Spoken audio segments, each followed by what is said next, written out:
Eu quero nesta noite ler a palavra do Senhor para a nossa reflexão, e eu farei essa leitura no livro de Atos dos Apóstolos, no livro dos Atos dos Apóstolos, no capítulo 1. Atos dos Apóstolos, capítulo 1, e eu vou ler do verso 1 até o verso 11, pelo que peço a sua atenção, o seu gosto, a sua reverência. Eu estarei lendo na Nova Versão Internacional, mas não se preocupe se você não tiver em suas mãos, porque será projetado para que você então nos acompanhe. E diz assim a palavra do Senhor ao meu e ao seu coração nesta noite. Em meu livro anterior, Teófilo, escrevi a respeito de tudo que Jesus começou a fazer e a ensinar, até o dia em que foi elevado aos céus, depois de ter dado instruções por meio do Espírito Santo aos apóstolos que havia escolhido.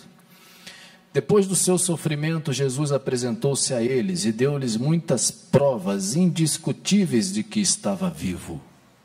Apareceu-lhes por um período de 40 dias, falando-lhes acerca do reino de Deus. Certa ocasião, enquanto comia com eles, deu-lhes esta ordem: não saiam de Jerusalém, mas esperem pela promessa de meu Pai, da qual lhes falei.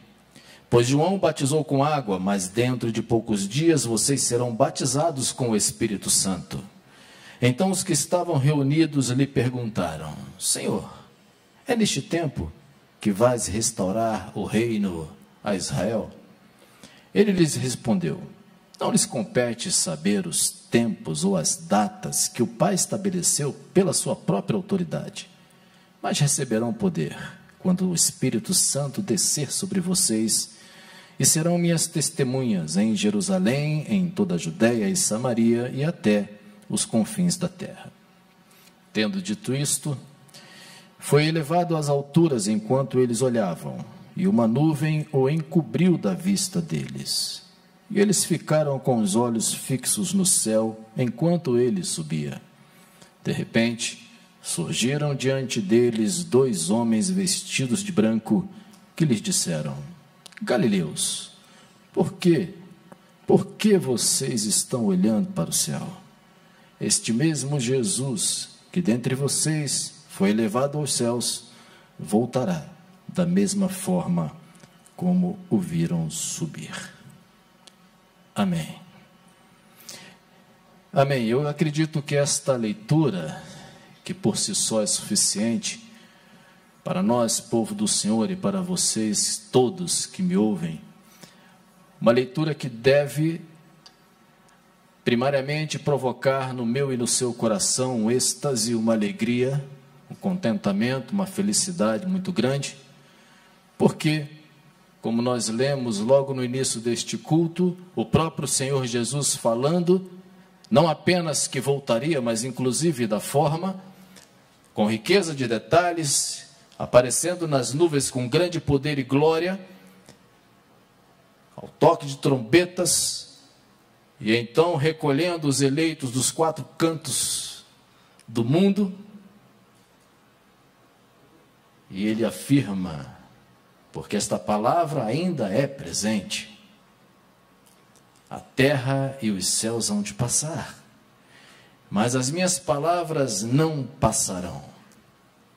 E eu imagino que você que veio aqui nesta noite, bem como você também que cultua conosco online, eu imagino que todas as vezes que nós nos aproximamos com fé, que nós inclusive nos conduzimos até um templo, uma casa de oração, como fazemos nesta noite, quando nos aproximamos e nos aconchegamos diante do Deus Todo-Poderoso para ouvir a sua palavra, a gente vem com muita expectativa, na verdade, com vontade de ouvir coisas boas, com vontade de ouvir, quem sabe, a solução dos nossos problemas, com vontade, quem sabe, de experimentar por fé e com esperança o alívio de todas as nossas dores, dificuldades e problemas. Mas eu quero lhe dizer que esta notícia, esta palavra, ela é de fato a solução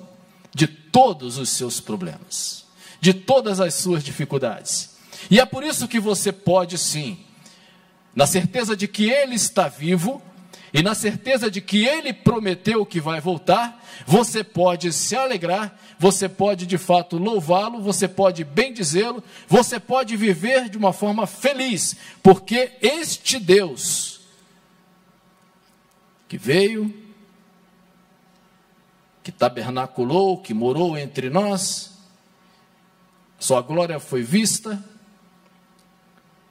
Ele então sofre, paga o preço do seu resgate, vai para aquela cruz e então consuma a obra da nossa salvação.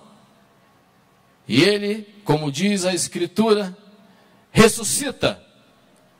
Foi visto, como diz a palavra, por mais de 500 irmãos, para que ficasse comprovada a eficácia da sua ressurreição, porque nós cremos no Deus ressuscitado. Nós cremos no testemunho dos que viram, daqueles que, de maneira indubitável, não foi uma nem duas pessoas, o viram vivo.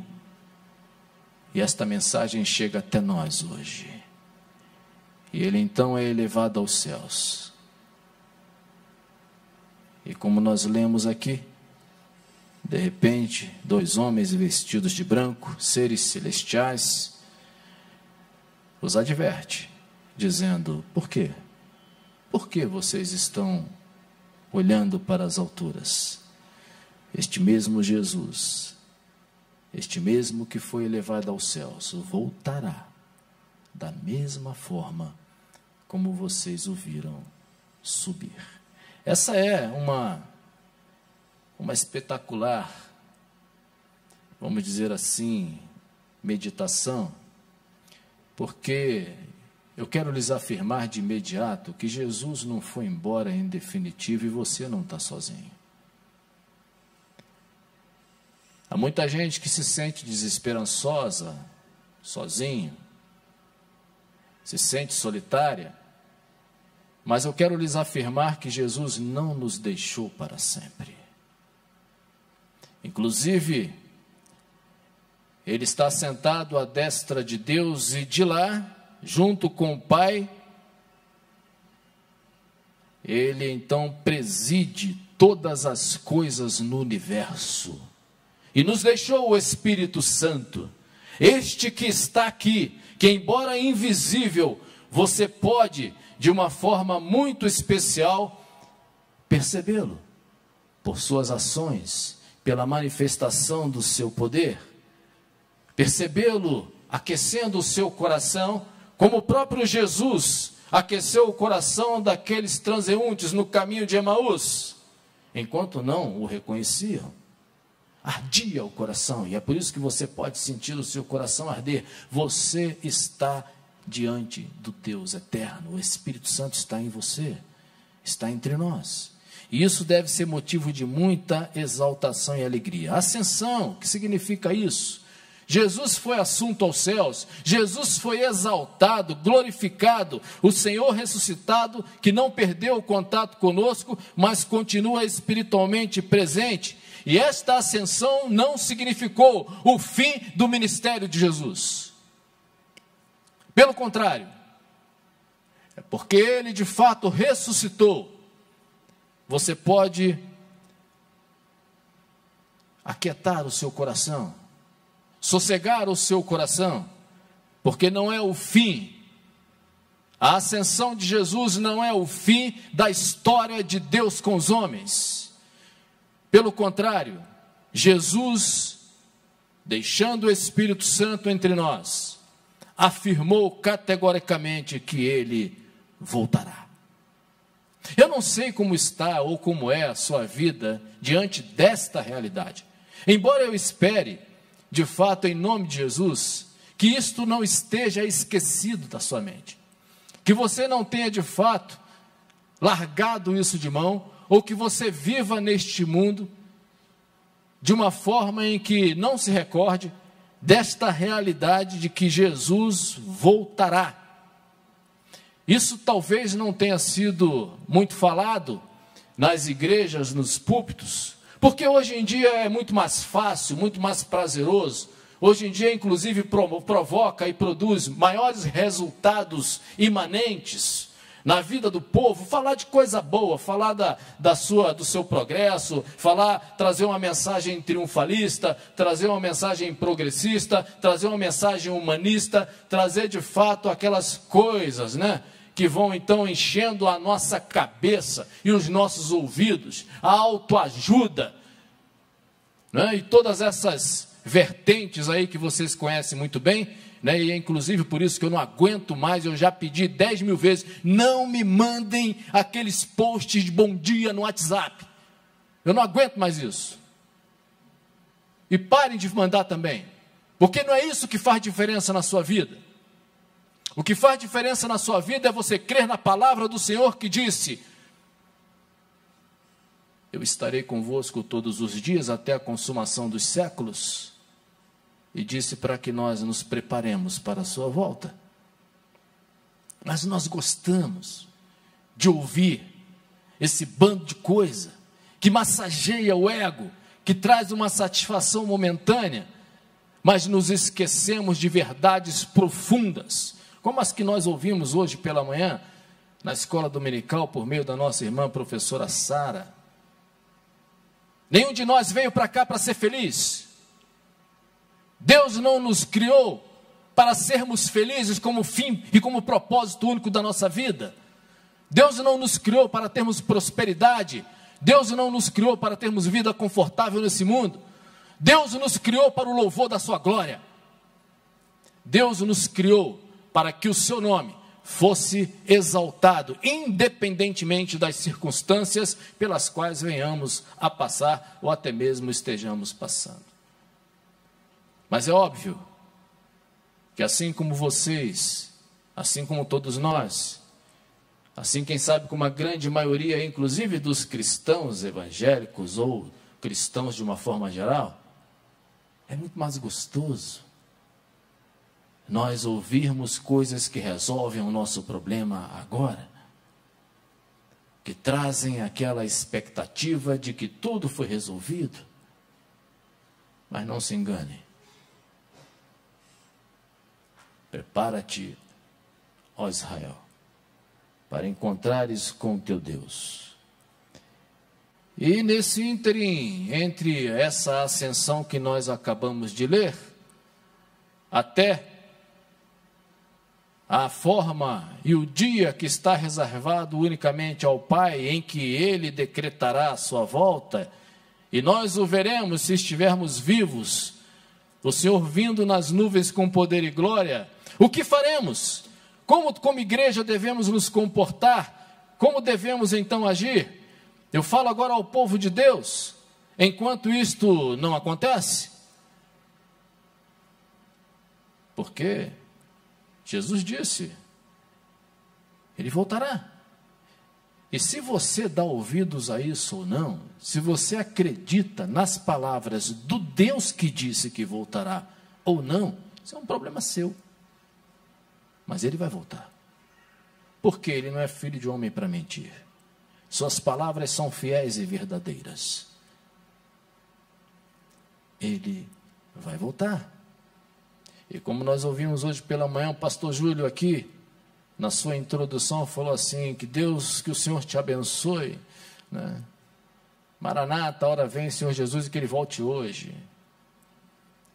É possível que alguém diga, misericórdia, não volta não, Senhor. Volta não, está muito cedo. Mas Ele pode voltar daqui a pouco, queridos. Ele pode, de fato, não nos permitir viver o dia seguinte. E é claro que tudo isso não é uma questão fatalista, porque se você crê no Deus da sua salvação, você deve sim dizer, Maranata, ora vem, Senhor Jesus. Porque só aqueles que não têm expectativa, só aqueles que de fato não esperam com alegria a volta do Filho de Deus, só aqueles que de fato entendem, como disse o apóstolo Paulo, se a nossa esperança se limita apenas a este mundo, nós somos os mais infelizes de todos os homens. Se de fato a nossa alegria é somente o que a gente vive aqui, se de fato a nossa satisfação, a nossa plenitude, a abundância da vida é isso aqui, você de fato é infeliz. Mas se a sua vida anseia pela eternidade, que vai acontecer, porque parece algo assim, não palatável, né? Mas eu olho para todos vocês aqui nesta noite, há pessoas bem novas, há outros nem tanto, mas eu olho para todos vocês e digo com toda convicção, daqui a 90 anos não tem ninguém aqui, nenhum de vocês, nem eu. Olha que eu fui bem, né? Meu limite foi bem avançado. E você vai se encontrar com Ele. Nós nos encontraremos com Deus. E aí? E sabe o que são 90 anos? E que para muitos de nós, quem sabe 10, 15, 20, 30, eu não vou nem falar para vocês as contas que eu faço sobre a minha própria vida, mas para mim falta pouco. Tudo depende de referência. Mas o que eu quero dizer para você é que você deve se preparar. Ele vai voltar. Ele virá ou você irá. Mas ele vai voltar. Mas o que interessa para nós nesta noite é a forma como a gente vai esperar isso. E eu quero dizer para você que, num primeiro aspecto, num primeiro tópico, eu quero estimulá-los a que espere o Senhor com muita expectativa. E o que é expectativa, senão aquela vontade agradável, feliz do reencontro? Estamos na iminência de fazer uma viagem até Belo Horizonte para poder visitar o meu sogro. E vocês não têm ideia de quantas vezes ele já ligou perguntando: e aí, quando é? Liga perguntando, parece que já se esqueceu, já falou, não, já falou algumas vezes, parece que ele... Mas sabe o que é isso? É expectativa, é a vontade de reencontrar a filha, né? A vontade de reencontrar o genro, né?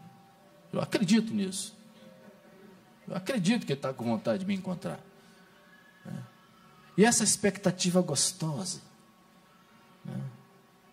Essa é uma marca da esperança do crente. Se você é crente de fato no Senhor Jesus, se você é um cristão verdadeiro, você tem vontade de ver o Senhor.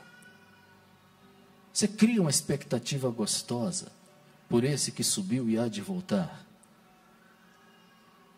Mas se a gente não tem essa vontade, se a gente, inclusive, quando pensa nisso, a gente fica triste, melancólico, sem expectativa, a gente precisa rever muita coisa. Então a gente se lembra, né? Maranata.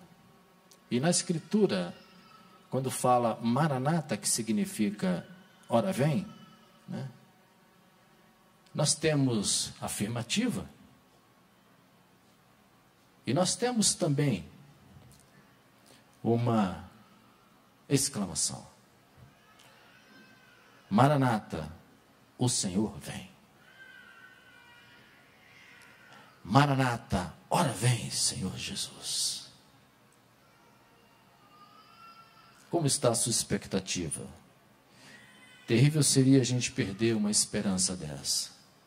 Resultar numa fé diminuída, numa fé reduzida, resultar numa convivência com a religião, com as coisas espirituais, de maneira às vezes tão fria, tão interesseira, tão preocupada conosco mesmos, em vez de vivermos como viviam os cristãos nos primórdios dos tempos, aguardando diariamente a vinda do Cordeiro de Deus que tira o pecado do mundo. E sabe o que é que isso traz como consequência? Pense bem, porque você que está aqui, você é a igreja. Só que eu quero dizer para você que quanto mais viva essa esperança e essa expectativa da volta do Cordeiro, mais ativa, mais dinâmica, mais de fato a igreja se move ao longo da história. Porque ela, de imediato, pensa em algo importante. Não temos tempo a perder. E então, inversamente, quanto menos ardente essa expectativa pela volta do Senhor, menos relevante é a presença da igreja no mundo. Não é isso? Quando a gente não está preocupado, quando a gente de fato se esqueceu de que Ele vai voltar, a gente se preocupa com as coisas dessa terra. A gente se preocupa e dá muito valor com essas coisas que são efêmeras, transitórias, passageiras. A igreja fica estagnada. O povo não fala mais, de fato, não discipula, não evangeliza, não aproveita as oportunidades. Por quê? Porque ele esqueceu. Não está se importando nem com ele, quanto mais vai se importar com os outros. E é assim que, infelizmente, muitas vezes, no decorrer da história, a igreja caiu neste erro terrível, tristes consequências. A gente reclama muito, e a gente do conselho, então, ouve cada coisa. Eu, particularmente, como pastor, então, reclamações, tipo, a igreja não está crescendo. Eu pergunto logo, você faz o quê? Porque na cabeça de muita gente, a responsabilidade de fazer a igreja crescer é do pastor. A responsabilidade de evangelizar é minha só. E vocês são crentes para quê? Para que vocês se converteram? Apenas para ser salvo? Ou para serem de fato discípulos do Senhor, servos do Senhor, sendo discípulos e fazedores de discípulos? Porque Ele deu uma ordem à igreja, e você é a igreja. Ide por todo mundo e pregai o evangelho a toda criatura, batizando-os em nome do Pai, do Filho e do Espírito Santo, e ensinando-os a guardar todas as coisas que eu vos tenho ordenado. E então virá o fim. E eu estarei convosco todos os dias, até a consumação dos séculos. Mas a gente mudou o perfil de ser igreja. Por quê? Perdemos a expectativa da sua volta. E aí a gente se preocupa com o evento para nos alegrar. A gente se preocupa com ambientes gostosos para termos conforto. A gente se preocupa de fato em vir, porque o seu tanque está completamente vazio. Aí você vem à igreja para se abastecer, para encher. Mas não para servir. Não para se abastecer daquilo que você vai usar para converter e trazer ao reino de Deus outras pessoas. Crie expectativa pela volta do Cordeiro. Crie expectativa diária. Quando você acordar pela manhã,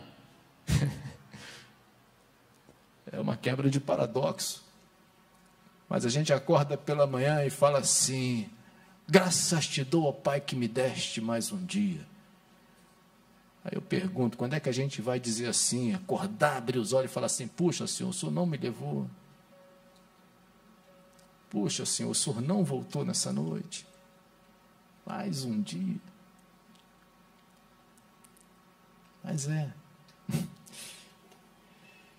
E a igreja crê e deve ansiar pela volta de Deus, ainda que a gente não saiba quando que isso vai acontecer, que é assunto da exclusividade do Pai. Mas a gente não pode perder tempo com essas coisas enganosas.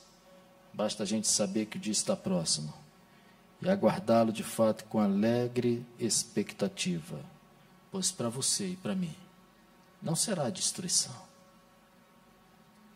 Se você de fato confia no Senhor, se você de fato entregou a sua vida àquele que te resgatou, àquele que morreu por você, a volta do Senhor será a maior de todas as alegrias. E é preciso rever. Então aguarde o Senhor com expectativa. mas também aguarde o Senhor cumprindo a sua missão.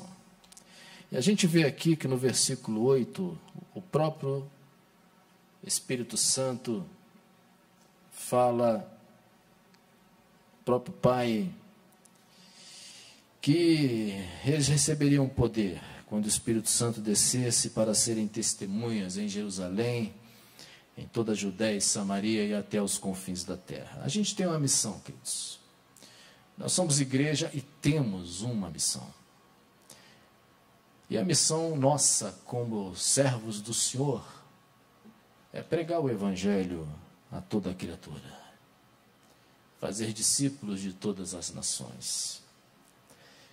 Porque quando a gente faz isso, quando a igreja é presente no mundo, indo até os confins da terra, e de fato não pode ser diferente, porque essa salvação, de fato, que a gente experimentou, ela não pode ser guardada em segredo. Deve existir na sua vida, na sua alma, aquela vontade imensa. Porque eu imagino que quando a gente se recorda do que significa de fato a salvação para cada um de nós, o que representou a morte do Senhor naquela cruz, quando ele diz, a palavra nos diz então que ele nos libertou do império das trevas e nos transportou para o reino do Filho do seu amor. Eu imagino que isso deva provocar em você, uma imensa gratidão ao Senhor, a ponto do salmista falar: que darei ao Senhor por todos os benefícios que tem feito para comigo? O que você fará? Mas infelizmente as igrejas ou o povo de Deus mudou o seu pensamento do que é ser igreja e perdeu o foco na missão. E na verdade, para a gente realizar essa missão com êxito, a gente precisa do Espírito Santo. Quando desce sobre nós, não tem como deixarmos de fato de sermos testemunhas aonde quer que nós estejamos, perto, meio distante ou muito distante, sermos testemunhas e falarmos daquilo que aconteceu com a gente. É isso que é fazer missões. É dizer o que Jesus fez. É dizer o que aconteceu na sua própria vida. A não ser que não tenha acontecido nada. Porque se de fato não aconteceu nada, você não tem o que contar. Se de fato a sua fé ainda está alicerçada na fé dos outros, se de fato a sua vida espiritual, ela acontece porque você vive num contexto em que te obriga a fazer isso, ou se a sua vida espiritual, ela se limita somente a uma realidade de interesse, é claro que isso não vai acontecer. Mas se a gente se recordar de fato de quem éramos e daquilo que o Senhor fez por nós, porque a gente esquece com facilidade da glória que está por vir.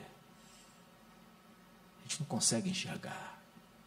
Como a gente também não consegue mais ver de onde nós fomos tirados, o inferno, o suplício eterno. Então, quando a gente perde de vista tudo isso, a gente não tem senso de gratidão. E isso não nos move a cumprirmos o nosso propósito como igreja. E aí é por isso que, perdendo esse foco, a gente se perde em tantas outras coisas. A gente se perde nos nossos próprios devaneios e interesses. A gente muda completamente, o propósito da igreja como coluna onde a fé se fundamenta, onde a verdade se fundamenta. E o próprio fundamento, a certeza. Porque a igreja é isso, é coluna e baluarte da verdade.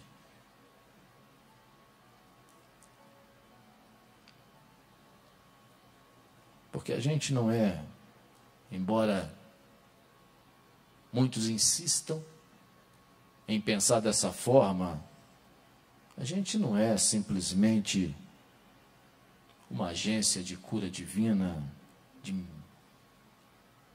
embora a gente saiba que isso acontece, que isso aconteça, né? Porque quando a igreja ela se presta apenas a esses interesses, às coisas materiais, quer seja do corpo, quer seja do que está à nossa volta, aparece aí muita gente com fome, com a vontade de comer,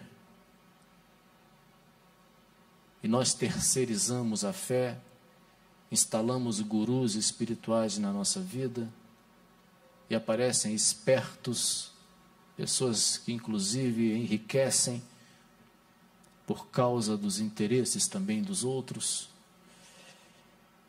exploram pessoas, embora Deus continue operando milagres, Deus continue, e vocês são testemunhas nesta igreja de quantos milagres Deus tem realizado. Mas a igreja não é só isso. A igreja também não é, nem mesmo, embora tenhamos essa preocupação, uma instituição de caridade. Nós devemos nos preocupar, sim, com a dor do outro, com a justiça social, as ações sociais que nós realizamos. Temos aqui representantes do projeto Café com Pão da Vida, preocupados com os moradores de rua. Esta igreja, assiduamente, ininterruptamente, tem promovido e minimizado a dor de muita gente, promovido dignidade, mas não é só isso. E o lugar da igreja, queridos, o lugar da igreja não é aqui. Eu sei que isso pode parecer difícil de nós entendermos. Até porque nós temos um apelo enorme, né? Vamos à igreja. Vamos nos reunir. E a gente às vezes replica isso ano após ano, mas não cumprimos o propósito individual de ser igreja. Imagine você o que é você passar 30, 40, 50 anos num ambiente como esse e não levar uma alma, uma só, aos pés de Jesus nesses 50 anos, 30, 40.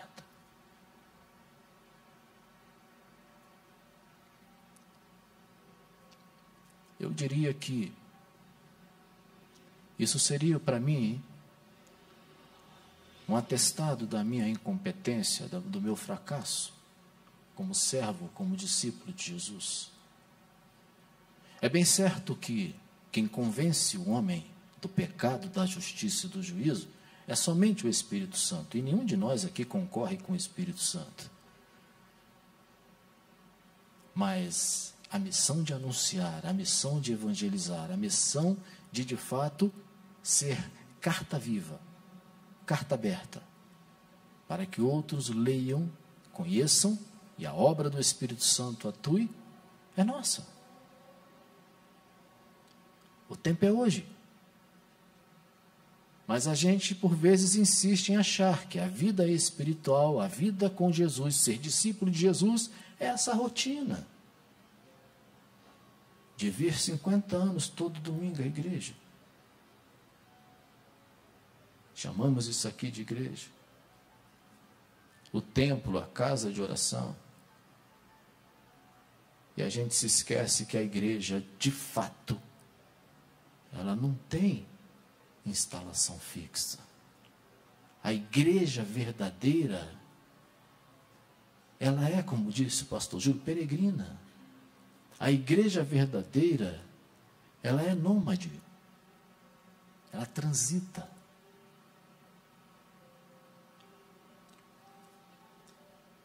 Então, a gente aguarda a volta do Senhor cumprindo a nossa missão. E eu espero em nome de Jesus que você, na expectativa de o aguardar, você possa olhar para aquilo que Ele fez por você. E você responder a si mesmo: eu tenho que me entregar e me dar, e me colocar nas mãos do Deus que há de me usar para anunciar o evangelho da salvação para todo aquele que crê. E em consonância com essa realidade da missão, que deve de fato nortear a nossa conduta enquanto igreja, e não somente usufruir das benesses da proximidade com a fé. Estou falando de uma forma muito clara, porque vocês sabem que isso acontece. Nós somos povo de Deus, nação santa, povo de propriedade exclusiva, geração eleita, sacerdócio real, a fim de, há um propósito, a fim de proclamardes as virtudes daquele que vos chamou das trevas para a sua maravilhosa luz. É para isso que nós somos povo de Deus, a fim de, há um propósito, e não podemos nos esquecer desse propósito.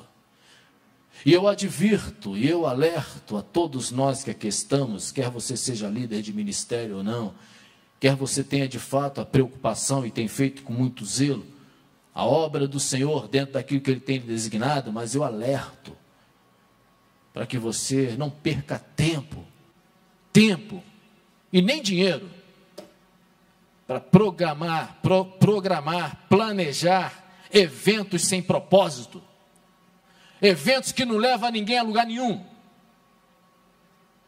Talvez massageie o seu ego, talvez traga um bocado de resultado para você mesmo, mas tudo na igreja, todas as missões, todo planejamento, todo evento, qualquer coisa que aconteça, deve ter um único propósito: levar pessoas aos pés de Jesus, anunciar a salvação, proclamar as virtudes daquele que nos chamou das trevas para a sua maravilhosa luz.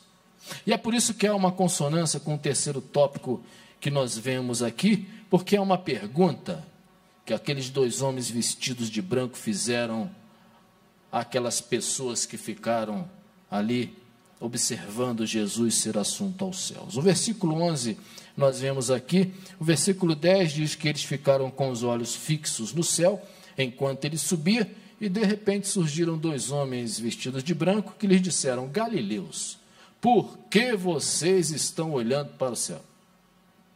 Que pergunta impressionante. Povo de Deus, por que vocês estão olhando para o céu? Olhar para o céu parece legal, numa vida contemplativa, mas a advertência daqueles homens para aqueles galileus, para aquele povo que estava ali olhando, era que eles não ficassem imobilizados de braços cruzados, olhando para o céu, como nós vemos lá em Eclesiastes 11, verso 4, quem fica olhando para as nuvens, e quem fica olhando para o céu, não cegará, não plantará, e quem olha para as nuvens não vai colher. E é verdade. A igreja por vezes está olhando para o céu, a igreja por vezes está olhando para as nuvens, e acha que isso é tradução de espiritualidade. Isso é preguiça. O que os homens estão dizendo para a igreja: vão trabalhar, vão fazer, vão cumprir a missão de vocês, vão servir. Porque tratar das coisas espirituais, tratar dos interesses de Deus, não nos aliena deste mundo. E este foi o erro de muitos no passado, achando que estavam cumprindo o propósito de Deus, sendo as setas, vivendo em mosteiros, se isolando, enquanto a ordem era: anunciem o Evangelho, falem daquilo que aconteceu em suas vidas. Por quê? Porque enquanto nós estamos aqui,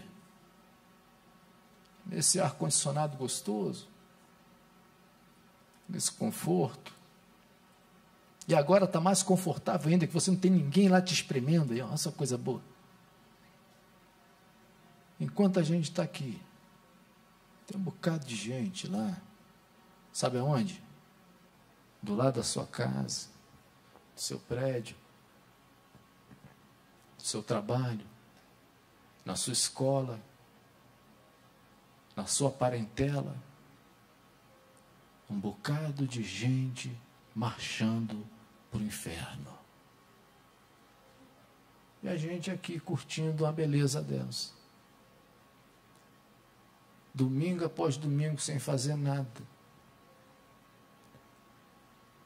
E eu não estou aqui fazendo ou defendendo a ideia de que a gente não deva vir aqui glorificar o Senhor, exaltar o nome do Senhor. Isso é gostoso, é bom, e é bom que a gente faça isso. Mas sirva. Sirva. Entregue-se à obra. Tem muita gente aí se perdendo. Gente que não conhece. E não apenas não conhece, não encontram a saída. Está atolada até o pescoço, na desesperança, na frustração da vida. E você tem a resposta. Você tem a missão e a ordem.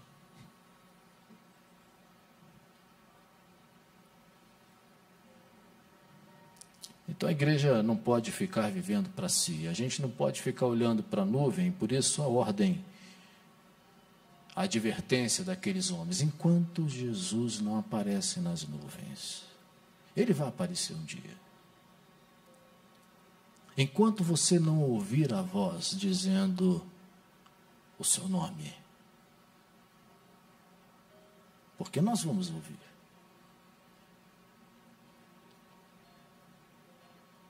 Eu falo lá em casa, eu não tenho medo de morrer.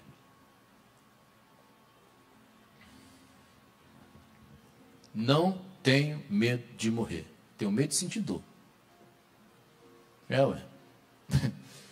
Sentir dor é que é terrível. Se o Senhor puder me levar assim instantaneamente, cara, eu ia vibrar. Agora, esse negócio de ficar sofrendo, doendo, é triste, né?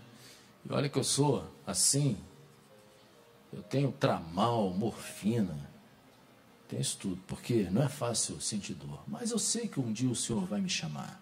E eu vou ouvir a voz, e quando a gente ouvir essa voz, queridos, olha, não tem como dizer não. Então, enquanto você não ouve essa voz, e enquanto você não vê o Cordeiro de Deus aparecendo nas nuvens, que seria o melhor, né? Se o Senhor voltasse. Imagina agora, numa noite dessa bonita aí, de repente o céu vira um dourado assim, ó. E aí você pensa que é lá uma bomba lá da Coreia do Norte. Não. É a volta do Filho do Homem, assim, ó. Isso é fantástico, assim. Enquanto isso não acontece, a gente deve viver e participar do destino da nossa missão, que é servir. E é por isso que eu tenho dito que todo esforço da igreja ainda é pouco. Pouco. E a gente às vezes bate no peito achando que está fazendo muita coisa.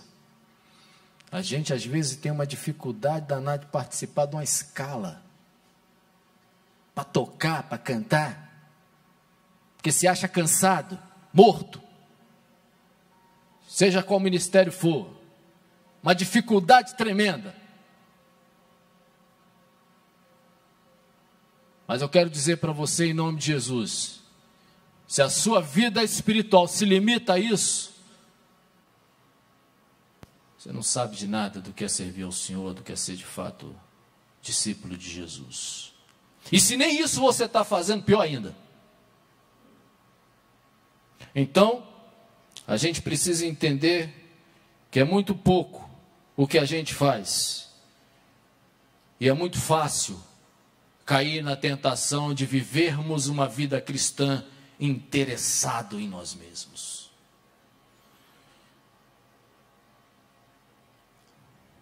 Porque vocês estão olhando para o céu, Jesus vai voltar. Então, o Espírito Santo nesta noite nos adverte.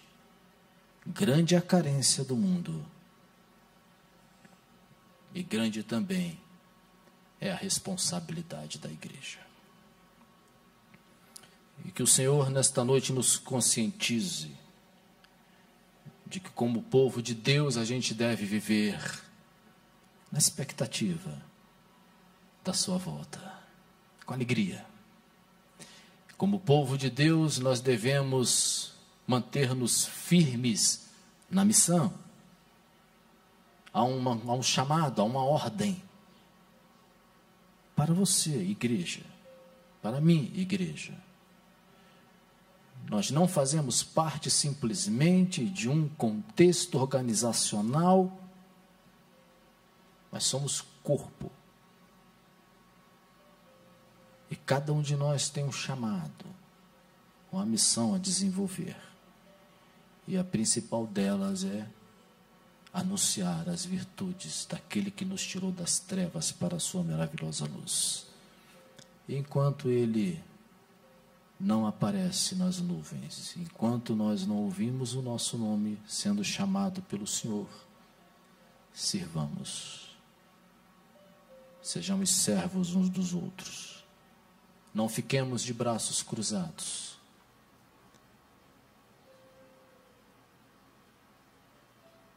E hajamos para que a glória do Senhor se manifeste no meio de nós. Eu tenho certeza, e eu concluo assim, eu tenho certeza, queridos, certeza absoluta, que todos nós que aqui estamos, todos nós, a começar por mim.